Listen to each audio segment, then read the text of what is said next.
Hi there, I'm Timothy Linsdau, video producer and Christian, and also putting on my science cap today. I've been watching so much of the history of the Apollo program. It's such a terrific piece of history in America. So let's take some time to take a short review of that experience.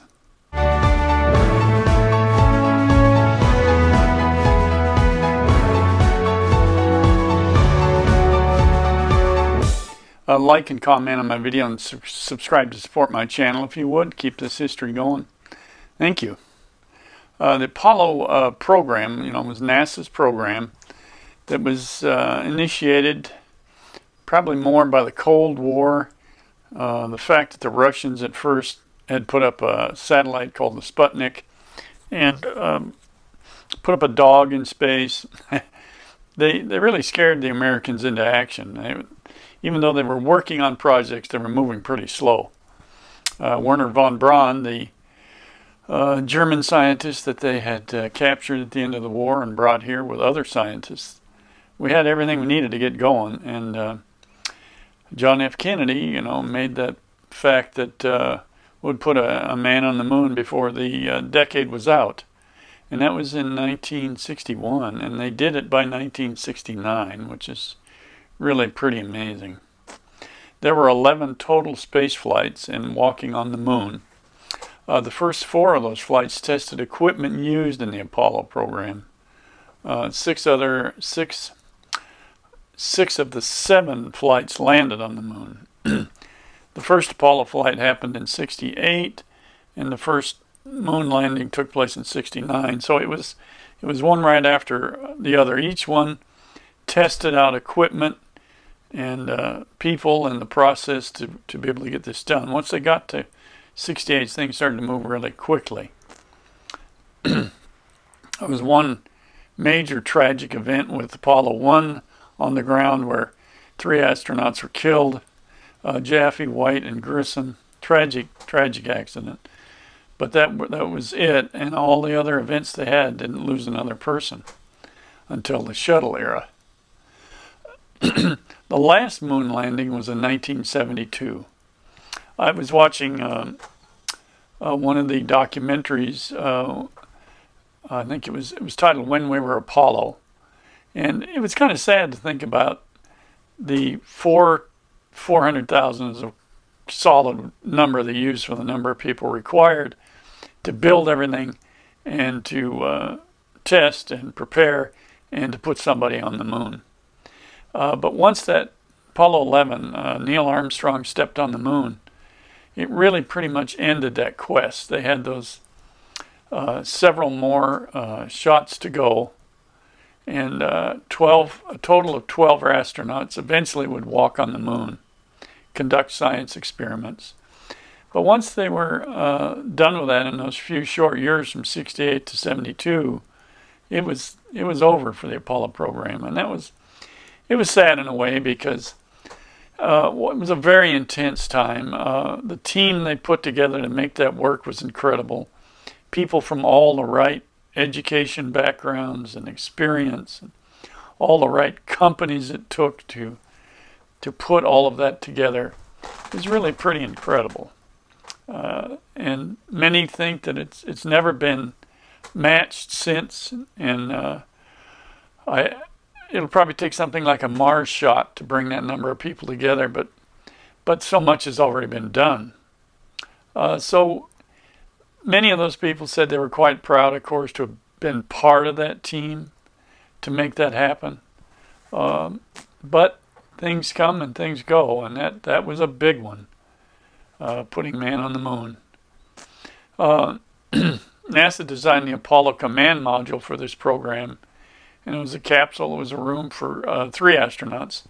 As in the beginning, the capsules held 1 and then 2 in the Gemini. 1 was Mercury project, 2 was the Gemini project, and 3, of course, in a capsule made it the Apollo program. Now, what's fascinating about each one of those is what they went through in the training process. Testing equipment, testing people, doing all of this in Earth orbit, right up to Apollo 8, which is the first one to go around the moon. And pretty exciting stuff. But that capsule is the command module, where when things are finally done, when they landed on the moon, come back, all what's left out of that giant structure is the space capsule. Now, there were two types of rockets involved. The famous Saturn V rocket is the one that took them to the moon. The first flights used a smaller 1B rocket, and it was about the size of a 22-story building in height, and it had two stages, of course, which means one burns and then another one lights and keeps pushing them into orbit, which is 17,500 miles an hour. When they actually traveled to the moon, they would get up to about 25,000 miles an hour. I believe that's 7 miles a second. That's pretty quick, but like going to Mars, a lot of speed would be helpful. The only other thing is, though, when you get to where you're going, you got to slow down, and that's going to take rocket fuel for you to do that. The Saturn V is a 36-story size height rocket, probably the biggest, most complicated, biggest rocket ever built. The shuttle may be the most complicated machine, but we're talking about the Saturn right now. That was really, I believe, von Braun's vision and understanding that you couldn't just build one giant rocket and shoot the whole thing to the moon. It was in stages. That first big stage is what gets everything off the ground and moving fast enough. And then the next stage keeps pushing them on and on and on until you're finally reaching orbit speed.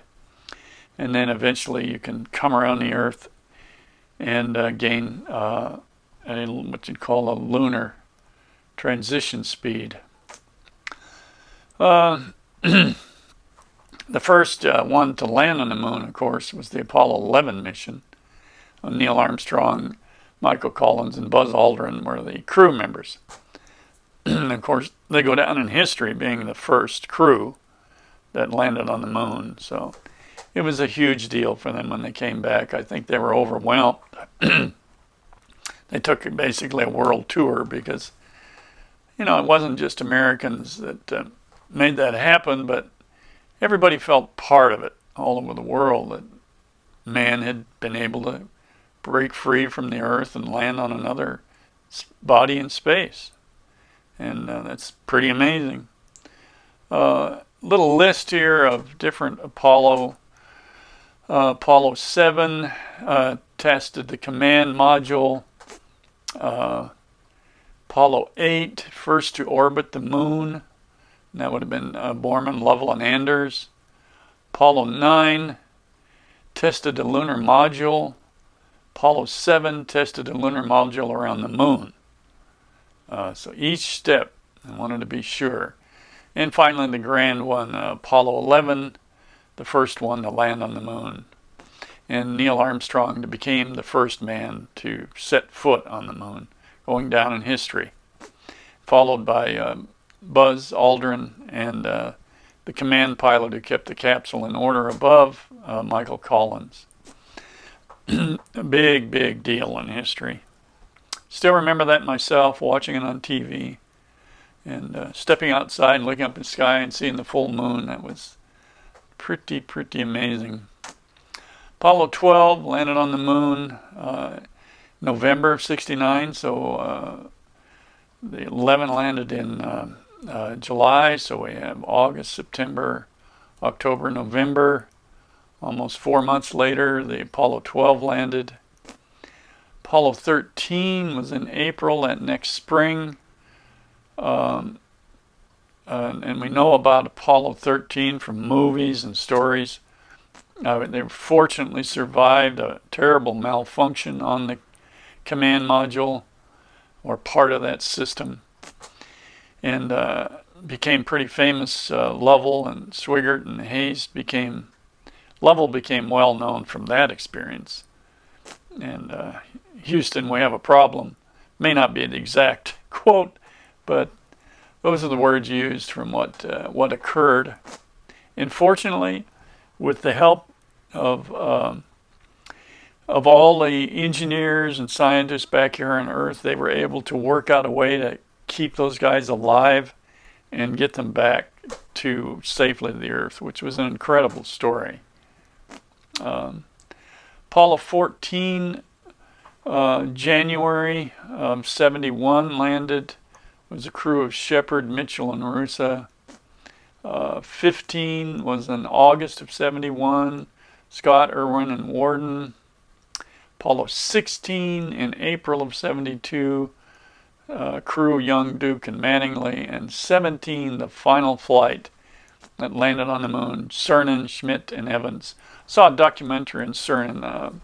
He is the last man on the moon. Who will be next? It'll be exciting to see them go back to the moon again. That will be something to see. So, that history of the whole process of putting together all the people and all the machinery and all the planning and everything it took to get those guys there and back alive was an incredible story that happened.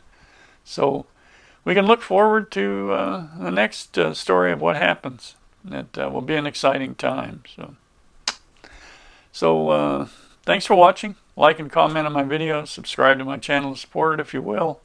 And just like those guys and all those people that worked in the Apollo project, just get out there and make it a great day.